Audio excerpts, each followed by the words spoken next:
மேல்நோக்கி போயிட்டார். The great director in India. அவர் படம் 2 தான் நடிச்சிருக்கேன், கிழக்கு சீமையிலே அந்தி மந்தாரை. என்னை எங்கேயோ இந்த நாட்டு மக்களுக்கு அவ்வளவு வீட்டுக்கு வீடு போகிற அளவுக்கு என்னை உயர்த்தி எனக்கு அந்த நடிப்பை அவர் சொல்லித்தந்து இந்த படத்தை அருமையாக எடுத்த ஒரு பெரிய இயக்குனர் மட்டுமல்ல, நெருங்கிய நண்பர். 60 ஆண்டு காலமாக பாரதி ராஜா அவர்கள் என்னுடைய நட்பு. அவர் ரத்னகுமார் இருக்கார், இவர் தான் படத்தினுடைய டைலாக் ரைட்டர். நாங்கள் கலைத்துறையில் இன்னைக்கு எத்தனையோ டைரக்டர்கள் வந்திருக்கலாம், போயிருக்கலாம். ஆனால் இயக்குனர் இமயம் பாரதி ராஜா போல ஒரு மாபெரும் இயக்குனரை நாம் இழந்திருக்கோம். அது எப்படி சொன்னாலும் அது ஆறுதல் முடியாது.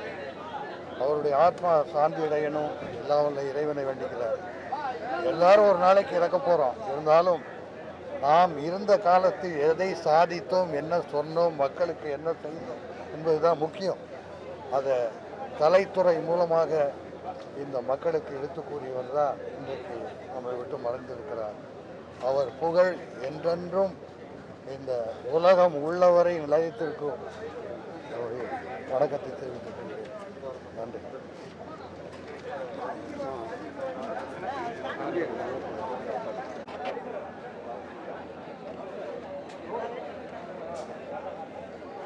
ஐயா இன்றைக்கும் ஜாதி மதம்லாம் பார்த்தது கிடையாது.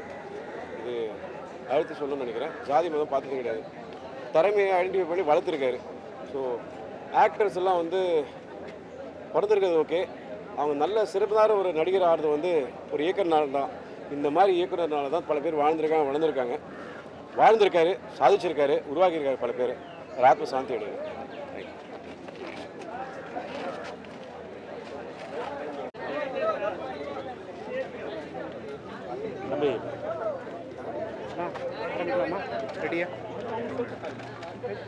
எனது அன்பிற்கும் பாசத்திற்கும் உரிய,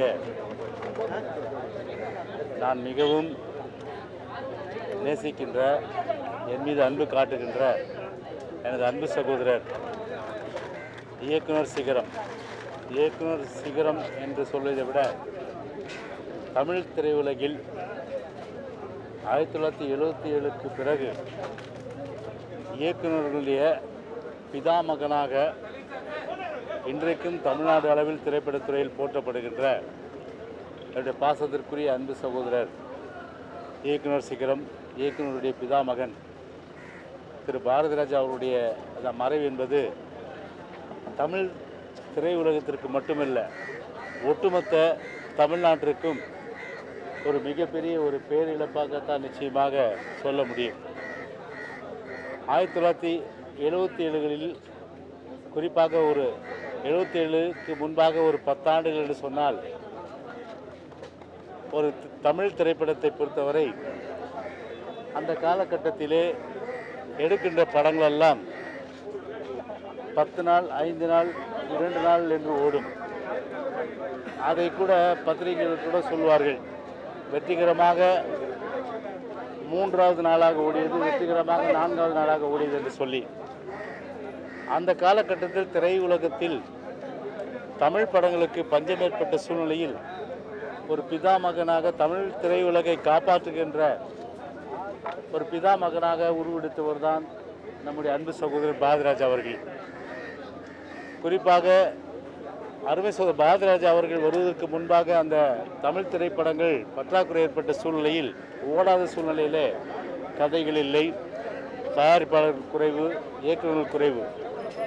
எனவே அந்த ஒரு சூழ்நிலையில் இந்தி படங்களுடைய ஆதிக்கங்கள், குறிப்பாக அந்த காலகட்டத்தில் சோட்டு சி பாத், யாதவ் கி பாரத், ஹம் கிசி சே கம் நஹீன், பாபி, அதே போன்று தீவார், இப்படி எல்லா இந்தி படங்களும், அன்றைக்கு ஷோலே போன்ற படங்கள் எல்லாம் அன்றைக்கு தமிழ் திரையுலகில் அன்றைக்கு சரியான படங்கள் தமிழில் எடுக்கப்படாத காரணத்தினால் இந்தி படங்கள் வெற்றியடைந்த சூழ்நிலை. ஆனால் அதை முறியடித்து தமிழ் திரைப்பட உலகை காப்பாற்றிய பெருமை என்று சொன்னால் இயக்குனர் சிகரம் பாரதி ராஜா அவர்கள் நிச்சயமாக நான் அன்பு சகோதரி சொல்லியாக வேண்டும். எனவே அவர் ஒரு ஷூட்டிங் என்று சொன்னால் பொதுவாக இண்டோரில் தான் நடக்கும். ஆனால் அந்த ஷூட்டிங்கை கூட, அந்த படப்பிடிப்பை கூட ஒரு கிராமத்திலே கொண்டு வந்து வெளி உலகத்திற்கு கொண்டு வந்தவர் இயக்குனர் சிகரம் ஐயா பாரதிராஜா அவர்கள். அவருடைய படம் முழுமையாக பார்த்தால் மட்டுமே ஒரு முழுமையான இயக்குனராக நிச்சயமாக உருவெடுக்க முடியும். அந்த அளவிற்கு இயக்குநர்களுக்கெல்லாம் ஒரு மாஸ்டர் என்று சொல்லக்கூடிய, சூப்பர் மாஸ்டர் என்று சொல்லக்கூடிய அளவுக்கு தான் நம்முடைய அன்பு சகோதரர் பாரதிராஜா அவருடைய அந்த படைப்புகள் இருந்தது. எனவே என்னை பொறுத்தவரை அவருடைய குரல் வளமும் சரி, அந்த நடிப்பு, அவர் நடித்த படங்களும் சரி, இயல்பாக நடித்த நடிப்புகள், அவர் இயக்கிய படங்கள் எல்லாம் இன்றைக்கும் காலத்தால் அழிக்க முடியாத படங்களால் தான் இன்றைக்கு உருவாக்கப்பட்டிருக்கின்றது. அவரை பொறுத்தவரை திரைப்படத்துறையில் எத்தனையோ ஜாம்பவான்களை உருவாக்கிய மகா ஜாம்பவான் என்று சொன்னால் இயக்குனர் சிகரம் பாரதிராஜா அவர்களை சொல்ல வேண்டும். எத்தனையோ ஜாம்பவான்களை உருவாக்கிய மகா ஜாம்பவான். எனவே அவருடைய அந்த மறைவு என்பது தமிழ் திரையுலகத்திற்கு மட்டுமல்ல, தமிழ்நாட்டிற்கும் சரி ஒரு மிகப்பெரிய ஒரு பேரிழப்பாகத்தான் நிச்சயமாக கருத முடியும். எனவே தான் கடந்த 12 காலமாக அவரோடு நெருங்கிய அந்த பழகிய நட்பு, ஒரு அன்பு சகோதரன் மீது என்று காட்டிய அன்பு, அந்த அன்பின் காரணமாக இன்றைக்கு அவருடைய மறைவை எண்ணி என்னுடைய மனம் உண்மையிலேயே ஒரு ஒரு பாதிப்படை, மனம் மிகவும் கஷ்டப்படுகின்ற ஒரு நிலைதான் இன்றைக்கு ஏற்பட்டிருக்கிறது. எனவே அவர் இழந்து வாடும் தமிழ் திரையுலகத்திற்கும் தமிழ்நாட்டு மக்களுக்கும் அதே போன்ற குடும்பத்தாருக்கும் எங்களது ஆழ்ந்த இரங்கல்களை நாங்கள் தெரிவித்துக் கொள்கின்றோம்.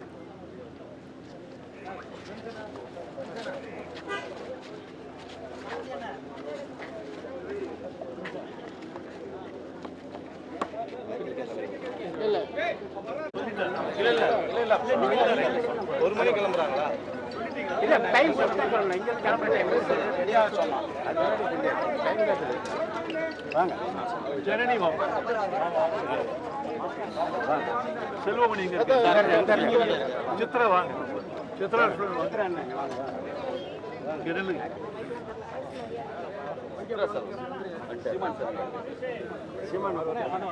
சீமான் இருக்காரா? வராரா? வர சொல்லுங்க. சீமான் உள்ள வாங்க. கிட்ட வா.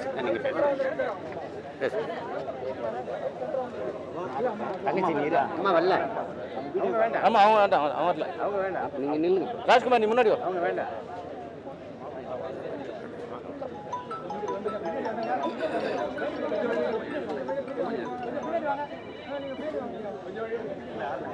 ஐயா ஐயா ஓகே.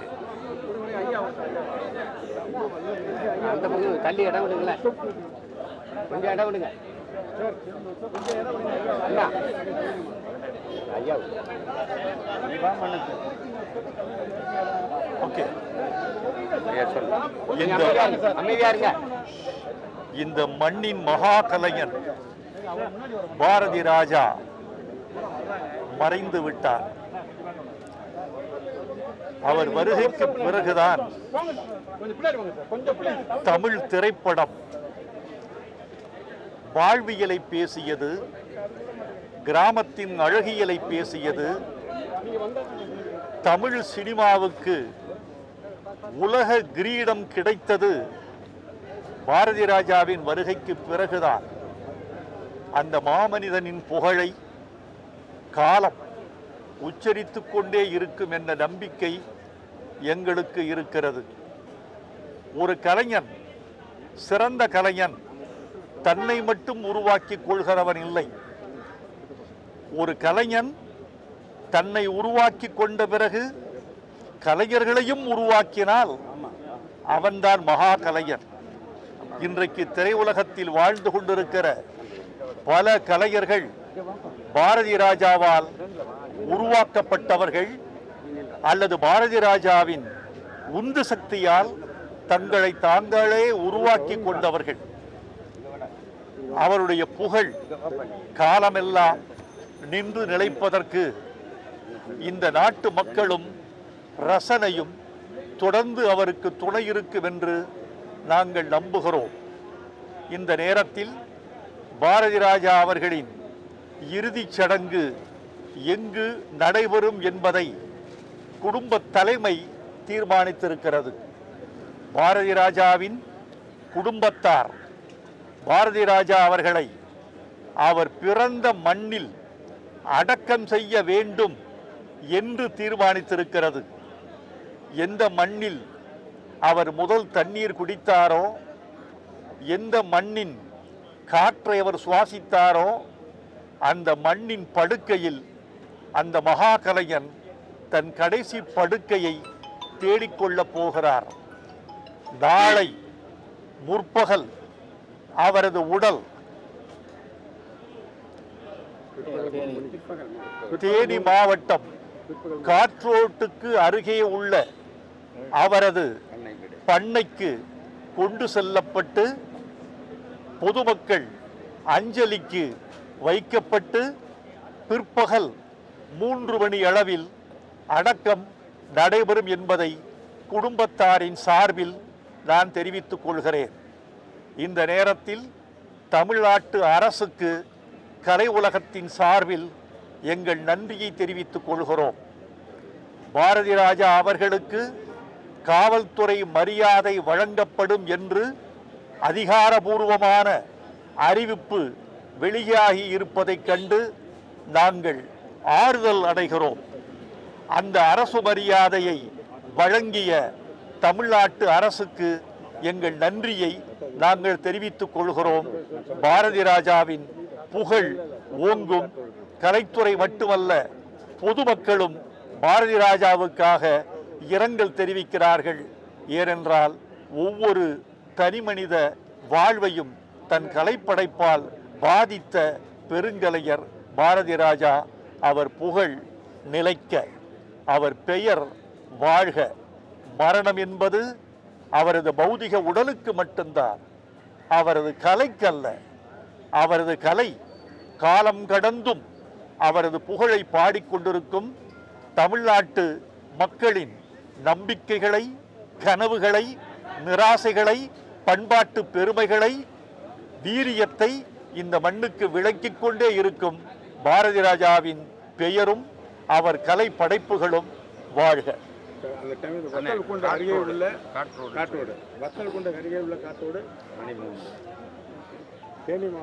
தேனி மாவட்டம் வத்தலக்குண்டு அருகே கொடைக்கானல் பிரிவுக்கு பக்கத்தில் இருக்கும் காற்றோட்டில் பாரதி ராஜாவின் பண்ணை வீட்டில் அவரது உடல் நாளை பிற்பகல் 3 மணிக்கு அடக்கம் செய்யப்படவிருக்கிறது என்பதை ஆழ்ந்த வருத்தத்தோடு தெரிவித்துக் கொள்கிறோம்.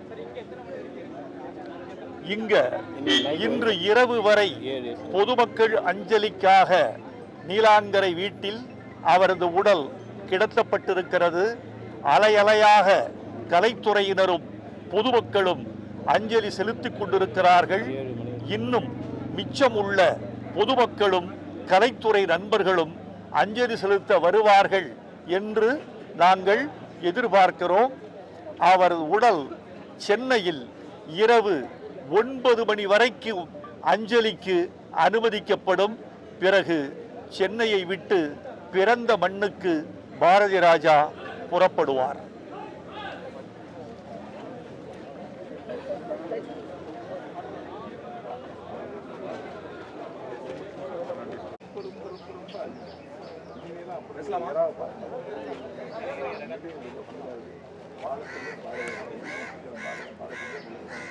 மதுரை, தேனி, உசிலம்பட்டி இந்த கரிசல் காட்டு மண்ணில் பிறந்து வைகை ஆற்று தண்ணி குடித்து தமிழ்நாட்டோட இயக்குனர் இமயம் என்ற ஒரு மிகப்பெரிய சிகரத்தை தொட்ட எங்கள் இயக்குனர் ஐயா பாரதி ராஜா அவருடைய மறைவு ஒரு சரித்திரமாக இருக்கிறது.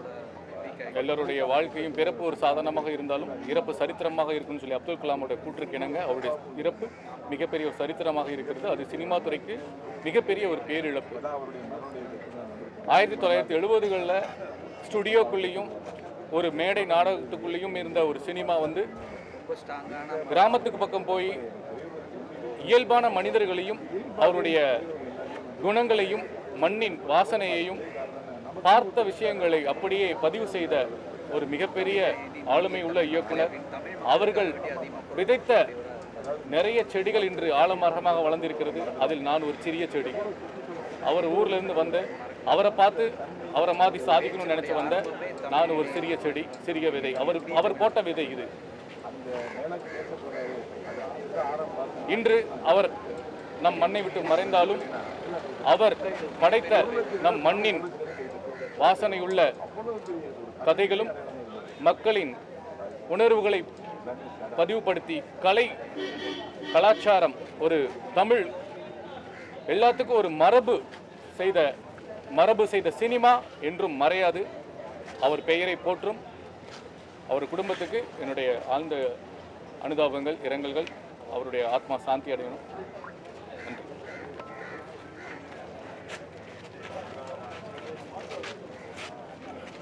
அனைவருக்கும் வணக்கம்.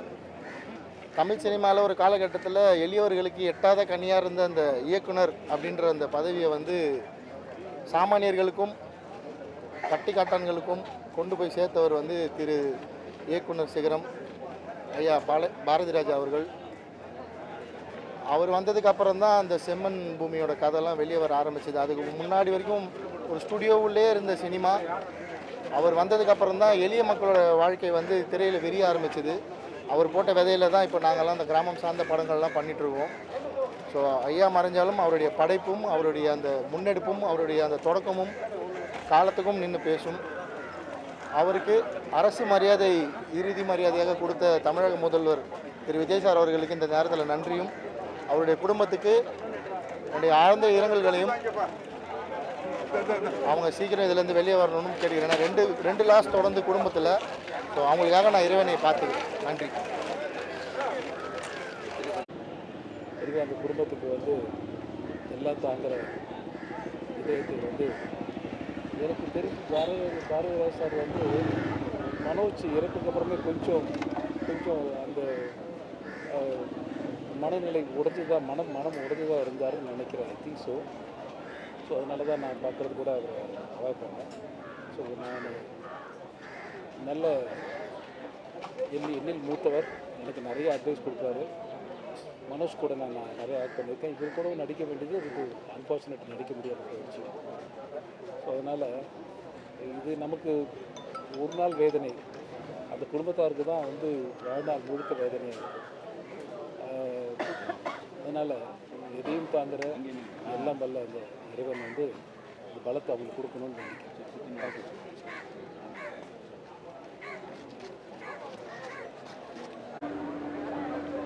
பேசலாங்களா?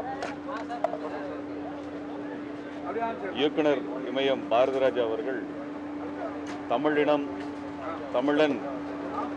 தமிழனுடைய பண்பாடு இவற்றை இந்த தமிழ் சமூகத்திற்கே மிக அழகியலோடு எடுத்து காட்டியவர். நாமெல்லாம் இந்த நாட்டினுடைய ஒரு நாகரிகமடைந்த சமூகமாக விளங்குகிறோம் என்று உணர்ந்த அந்த தமிழனுடைய வாழ்வியலை, பெருவாழ்வியலை, பண்பாட்டை, அவனுடைய அழகியலை எல்லாம் வந்து எடுத்து சொன்னவர் பாரதிராஜா அவர்கள். பாரதிராஜா அப்படிங்கிற ஒரு ஆளுமை இங்கே தமிழ்நாட்டுக்கு வரல, கிடைக்கல அப்படின்னா தமிழர்களுடைய வாழ்வே வந்து நமக்கு திரையுலகத்தில் வந்திருக்காது. அது வரைக்கும் நகரத்தில் இருந்தவர்கள் புராண கதைகள், வீரக்கதைகள் மட்டுமே தான் திரையுலகத்தில் இருந்தது. ஆனால் சாதாரணமான உங்களுடைய பெற்றோர்களோ எனது பெற்றோர்களோ வாழ்ந்த வாழ்க்கை பற்றியான எந்த விதமான திரைப்படமும் வந்ததில்லை. அந்த திரைப்படங்களை எல்லாம் எடுத்து நம்மோடு வாழ்ந்தவர்களை எல்லாம் கதாநாயகர்களாக மாற்றி அவங்களுக்குள்ளே இருக்கக்கூடிய உறவுகளை எல்லாம் எடுத்து சொல்லி, அன்பை எடுத்து சொல்லி, எல்லா படங்களையும் அவர் அன்பை தான் எடுத்து சொல்லியிருக்கிறார். இந்த நிலத்தினுடைய பிற்போக்குத்தனத்தை எல்லாம் சாடி இருக்கிறார், கூர்மையாக எதிர்த்து நின்றிருக்கிறார். அது திரையுலகோடு மட்டும் இல்லை, தமிழனுக்கென்று தனியாக ஒரு கலை படைப்பு கட்டமைப்பு வேணும் என்று விரும்பி அதுக்காக உழைத்தவர். தமிழ்நாட்டினுடைய பல்வேறு கோரிக்கைகளுக்காக போராட்ட காலத்தில் நின்றவர். அதற்காக சிறைக்கு சென்றவர். இப்படிப்பட்ட ஒரு ஆளுமை பத்மஸ்ரீ விருதை திருப்பி அளித்தவர். 2009 இனப்படுகொலையை தடுக்க வேண்டும் என்பதற்காக அதற்கான போராட்ட காலம் நடந்தபோது இதையெல்லாம் மூடி மறைத்த அன்றைய காங்கிரஸ் அரசினுடைய அந்த இருட்டடிப்பை உடைக்கின்ற வகையில் தன்னோட பத்மஸ்ரீ விருதை திருப்பி கொடுத்த பெரிய ஆளுமை வந்து அவர். அப்படி ஒரு மனசு வந்து வேறு யாருக்கும் வரும்னு சொல்ல முடியாது. தனக்கு கொடுத்த விருதை திருப்பி கொடுத்து ஒரு இனத்தை காக்க வேண்டும் என்கின்ற அந்த போர்க்குணம் அவருக்கு இருந்தது. ராமேஸ்வரத்தில் அவர் நடத்திய கலைஞர்கள் இணைத்து நடத்திய அந்த பெரிய போராட்டம் தான் ஈழப் பிரச்சனை உலகெங்கிலும் கொண்டு சென்றதாக இருந்தது. அதெல்லாம் பலரும் தலைவர்களாக இன்றைக்கு வந்திருக்கிறாங்க. அதுக்கு அடித்தளத்தை அமைத்து கொடுத்தவர்.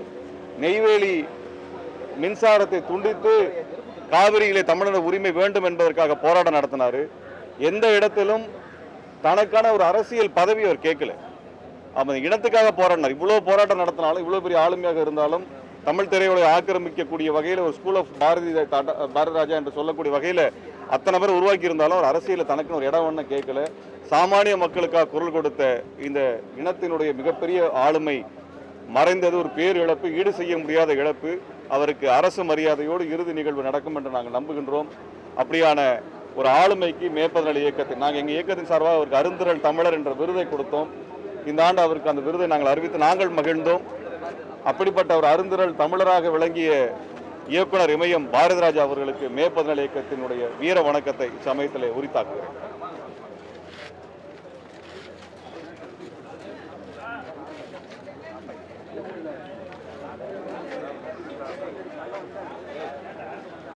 தமிழ் திரையுலகில் தனக்கென ஒரு தனி முத்திரையை பதித்தது மட்டுமல்ல, திரையுலகில் குறிப்பாக ஸ்டுடியோக்களில் நடந்த படப்பிடிப்பை முதன் முறையாக கிராமப்புறத்தினுடைய வயல்வெளிகளில் நிகழ்த்தியது மட்டுமல்ல, மண் வாசனையை திரையில் நுகர செய்த ஒரு மகத்தான படைப்பாளி.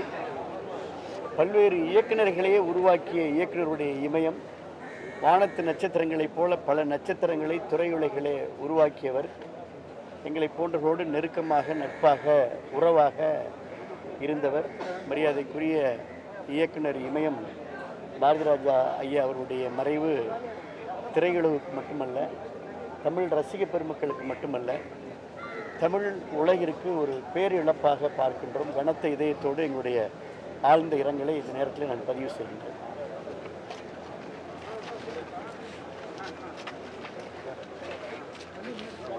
எப்படி நினச்சி பார்க்குறதுனே தெரியல.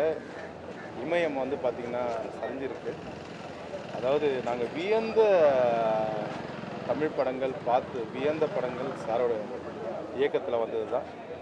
அவர் எனக்கு இல்லைன்றது எங்களால் நம்பவே முடியல. பட் அவர் இல்லைன்னா கூட அவர் படங்கள், அவரோட நினைவுகள் எனக்கு எங்கள் ஃபேமிலிக்கு, முக்கியமாக அப்பா வந்து பார்த்திங்கன்னா ரொம்ப ஃபீல் பண்ணார். அப்பாவால் வர முடியல. அவரோட ஸ்ரீகாந்த் நீ போயிட்டு நல்லபடியாக இது பண்ணிட்டு வாங்கன்னு சொல்லியிருந்தார். அப்பா சார்பிலையும் என் சார்பிலையும் ஆழ்ந்த இடங்கள் நான் தெரிவிச்சுக்கிறேன். அவர் படம்னா ஒரு கிராமத்து படம்னா அவர் மாதிரி இயக்குனர் யாருமே இல்லை. அவர் படத்தில் சாங், அவர்கிட்ட எனக்கு ரொம்ப பிடிச்ச இயக்குனர்கிட்ட அந்த சாங் வந்து வாங்குவார். அது எந்த மியூசிக் காம்பினேஷன் இருந்தாலும் சாங் செலெக்ஷன். ஸோ அது அவரோட சாங் மட்டுமே நான் வந்து எப்போதுமே நான் ஒரு ஃபோல்டராக வச்சுருப்பேன். பாரதிராஜா சாரோட சாங் மட்டும். ஸோ அதில் ஒரு மிகப்பெரிய ஒரு இலக்கு இருக்குது. ஆக்சுவலாக சாங் செலெக்ஷன்லேயே படமாக இருக்கட்டும். ஸோ அவர் இல்லைன்னும் போது, அதாவது சினிமா துறையே இங்கே வந்து பார்க்கலாம். இன்றைக்கி இந்த நாள் வந்து சினிமா துறையே எல்லோரும் இங்கே இருக்காங்க. ஸோ அவர் மேலே நாங்கள்லாம் வந்து அவர் இல்லைன்னு, அவர் எங்களுக்குள்ளே தான் வாழ்ந்துட்டுருக்காரு. நல்லபடியாக அவர் ஆத்மா சாந்தி கடந்துக்கிட்ட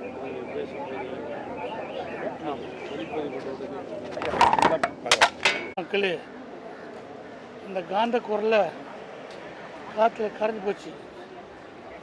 நினைக்கும் போது சங்கடமாக இருக்குது. நீங்கள் நாங்களாம் ஸ்டார்ட் ஆக்ஷன் கேமரான்னு சொல்லிட்டுதான் அவர் கற்றுக் கொடுத்து தான். அவரை பார்த்து ஒரு டைரக்டர் எப்படி நடந்துக்கணும், செட்டில் எப்படி உட்காரணும், எப்படி கமாண்ட் பண்ணணும், எல்லாமே அவர் தான். அவர் மாதிரி குரலை மாற்றி தான் பேசுவோம். ஆர்டிஸ்ட் சொல்லித்தரும் போதெல்லாம் இதெல்லாம் பண்ணிட்டு ஒரு ரோல் மாடல். சினிமா டைரக்டரானால் சார மாதிரி தான் இருக்கணும். எல்லோரும் ரொம்ப பிடிச்சமானவங்களை அப்பான்னு கூப்பிடுவோம். சினிமாவில் நிறைய பேர் அப்பான்னு கூப்பிட்ற ஒரு டைரக்டர் அவர். அவர் என் பேர் சொல்லி கூப்பிட்டாருன்னா அது நைட்டு எனக்கு தூக்கம் வராது. சார் என் பேர் சொல்லிட்டாரு. ஏன்னா ஸ்கூல் படிக்கும் போது ஒரு படம் பார்த்து அதில் கவர்ந்து சினிமாவுக்கு வந்து டைரக்டராக வந்தேன். என்னை தட்டி கொடுத்து நல்லா பண்ணிக்கிறா, சூப்பராக நம்மளெல்லாம் சந்தோஷம் இருக்கும். அற்புதமான இதயம் நம்மளுக்கு போகுது. அவர் கற்றுக் கொடுத்த பாடம் எனது அவருடைய ஆட்சியாளர்களோ ஆர்வம் அவர் ஆத்மா சாந்தியுடைய இறைவன்.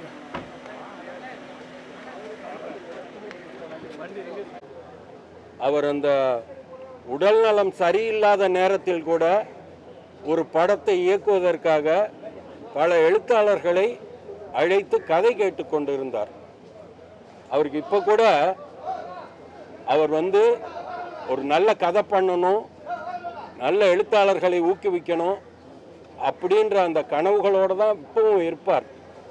ஏன்னா இன்னைக்கு நமக்கு தெரிஞ்சு இந்த திரையுலகத்தில் எத்தனையோ எழுத்தாளர்களை பிரபலப்படுத்தியவர், அறிமுகப்படுத்தியவர், எத்தனையோ நடிகர்களை அறிமுகப்படுத்தியவர், நடிகைகளை அறிமுகப்படுத்தியவர்.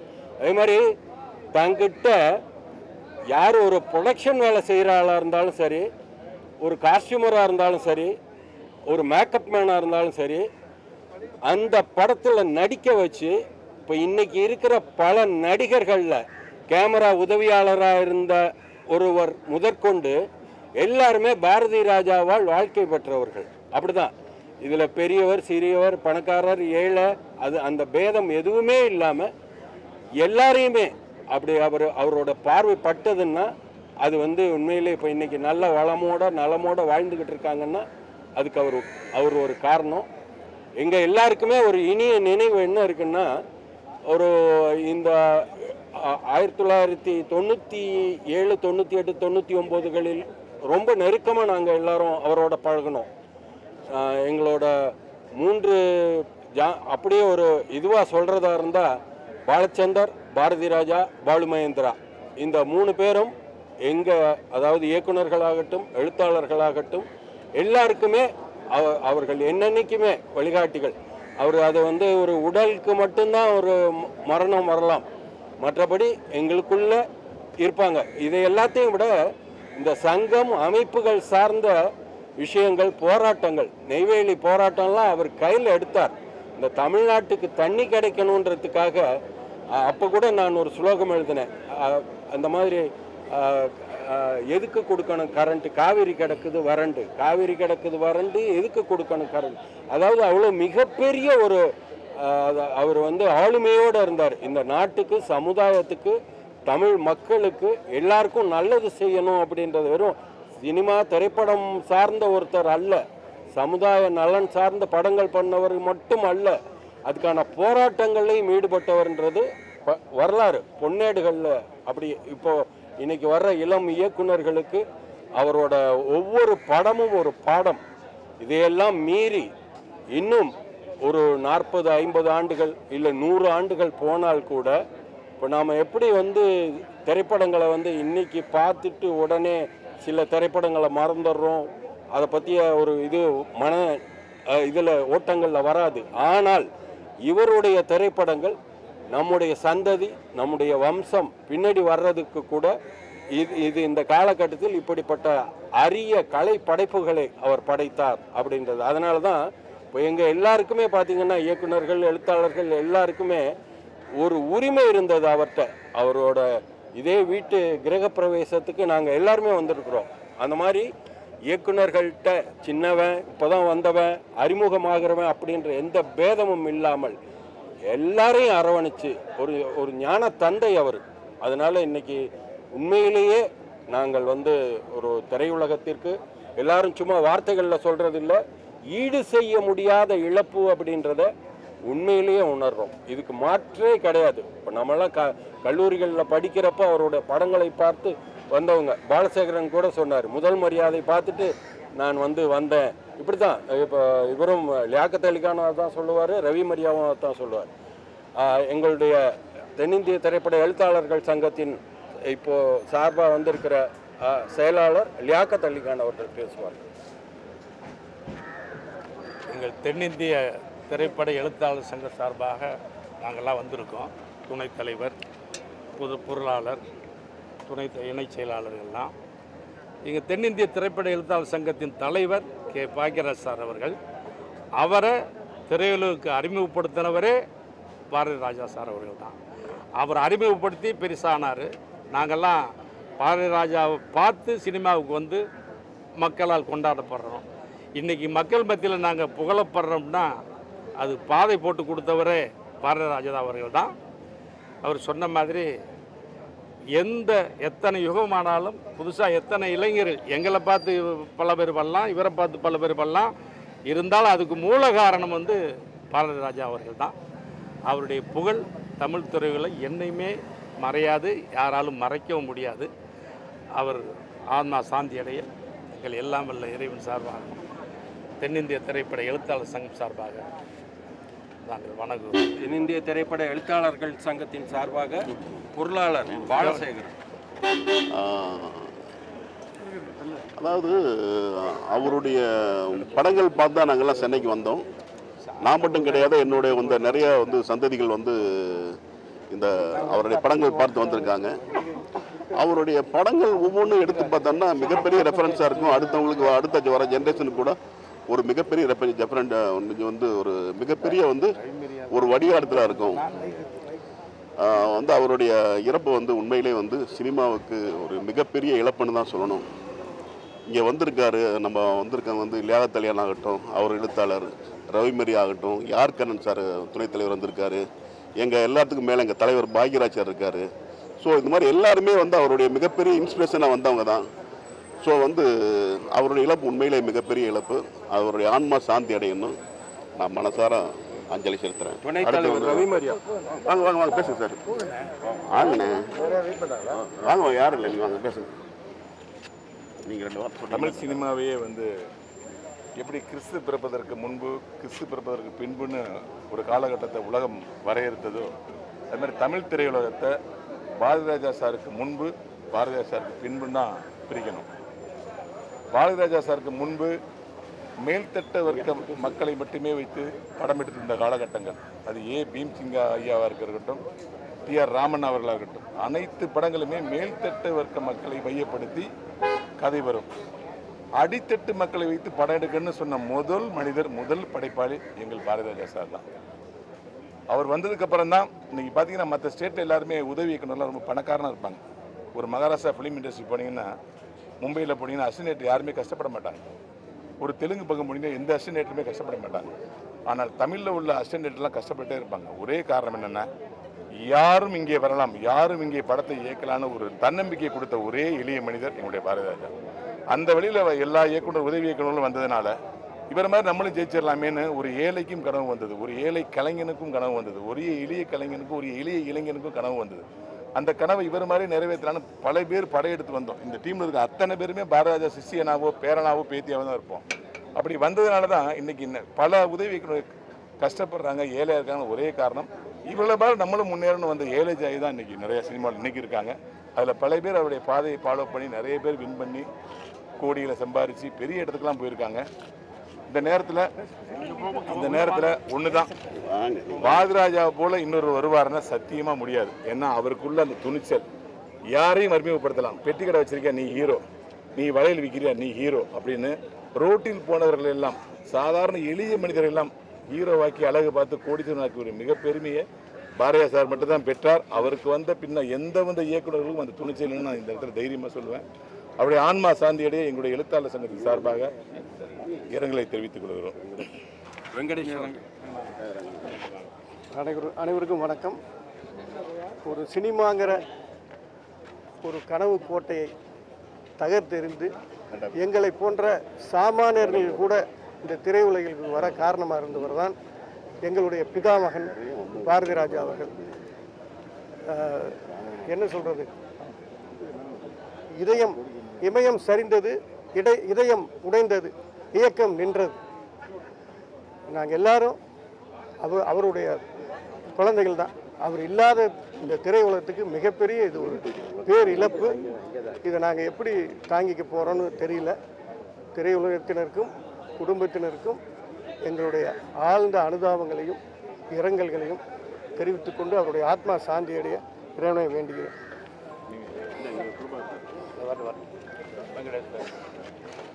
பாரதிராஜா இது தமிழ் சினிமாவில் ஒரு அழிக்க முடியாத மறக்க முடியாத ஒரு பெயர்.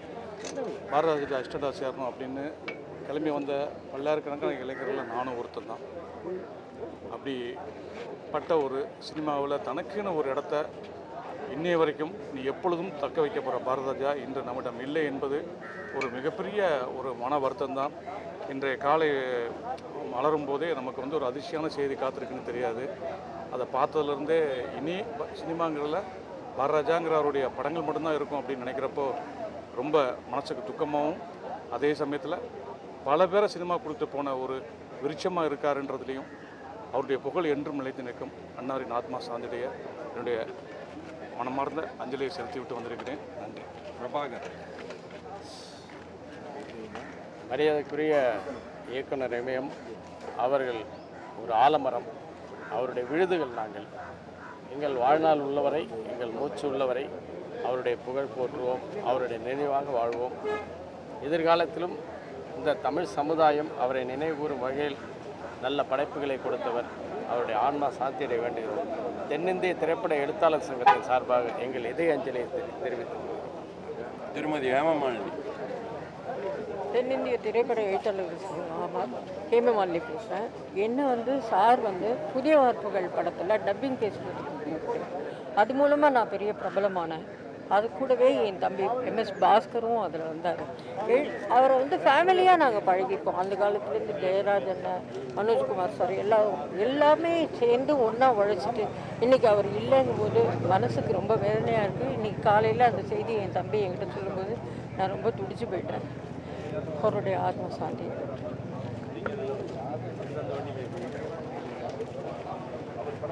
வணக்கம். என்ன மாதிரி நிறையா கிராமத்துலேருந்து வந்து இயக்குனராக வரணும்னு ஆசைப்பட்டு வரவங்க எல்லாருமே பாரதிராஜா சார் பார்த்தா வந்தாங்க, அவங்க படத்தை பார்த்தா வந்தாங்க. நானும் வந்து கஷ்டப்பட்டு வந்தபோது அவரை பார்க்கறது அவர் எவ்வளோ எளிமையானவங்கிறதுக்காக சொல்ல வரேன். நான் அவர் படத்துக்கு அவருக்கு கால்ஷீட் கேட்கறதுக்காக போயிருக்கேன் 1 வருஷத்துக்கு முன்னாடி. என் பேரை தான் சொல்லியிருந்தேன். கேட்டால் இறங்கினே காரோட்டி இறங்கினே சுரேஷ் தானே அப்படின்னாரு. ஆமாம் சார், ரொம்ப உடம்பு முடியாமல் தான் இருந்தார். என்னோடய கதையை சொல்டா அப்படின்னாரு.